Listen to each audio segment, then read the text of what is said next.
Dharmaveer foundation की or से बुल्ढाना में जनाक्रोश मोर्चा निकाला गया।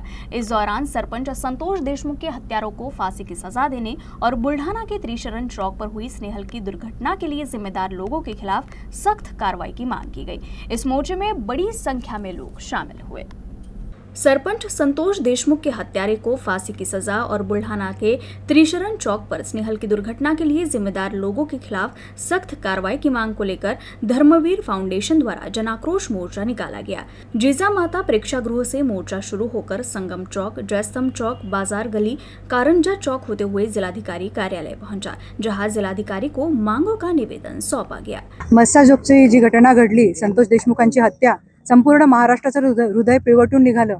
त्याचबरोबर आपल्या बुलढाणा शहरामध्ये स्नेहलताईंची जी अपघाती मृत्यू झाला, जी हत्या झाली, त्याने सुद्धा आपलं बुलढाणा शहर अख्खं गाव पिळवटून हृदय पिळवटून निघालं। याच्या निषेधार्थ आणि न्याय मिळवण्यासाठी आज धर्मवीर फाउंडेशनच्या वतीने संपूर्ण बुलढाणा बंद, त्याचबरोबर जन आक्रोश मोर्चाचं आयोजन करण्यात आलं। यामध्ये आपण बघताय तरुण तरुणी, महिला आणि पुरुष वर्ग असंख्य प्रमाणात सहभागी झालेले आहेत आणि आमची अपेक्षा आहे आणि आमचा हक्क आहे मागण्याचा न्याय की प्रशासनाने या नराधमांना ताबडतोबीने फाशीची शिक्षा द्यावी आणि जे मृत्यूमुखी पडलेले आहेत त्यांना न्याय मिळावा, हीच आमची या निमित्ताने अपेक्षा आहे आणि मागणी आहे। मस्साजोग प्रकरण, स्वर्गीय संतोष देशमुख यांची जी क्रूरपणे हत्या त्या ठिकाणी करण्यात आली, 3 महिन्यापूर्वी झालेली हत्या आणि 10 दिवसा पहिले आलेली चार्जशीटवर त्यांचे फोटो त्या ठिकाणी पाहण्यात आले।